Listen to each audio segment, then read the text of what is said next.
আসসালামু আলাইকুম। আজকে চলে আসছি একটা সুখবর দেওয়ার জন্য। গত মার্চের ৯ তারিখে আমার কন্যা সন্তান হয়।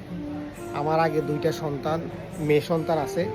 একটা হচ্ছে ইসরাত নমি আর একটা হচ্ছে ইসমাত নসীন। তো বর্তমানে গত 3 দিন আগে যেটা আমার একটা কন্যা সন্তান হয়, মেয়ে বাবু। আলহামদুলিল্লাহ আমি অনেক খুশি। সবাই আমাকে বলতেছে মন খারাপ না। আমার আসলে মন খারাপ না, আমার মেয়ে হওয়ার পরে আমার প্রমোশনটা বেড়ে গেছে।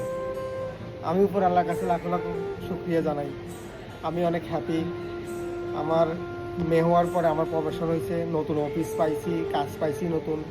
তো কাজ চলতেছে, করতেছি, ভালো লাগতেছে আলহামদুলিল্লাহ। আপনারা সবাই আমার জন্য দোয়া করবেন। আমার মেয়ের নাম রাখছিলাম, একটা নাম চয়েস করছি, ওর নাইক নেম দিছি বর্ষা।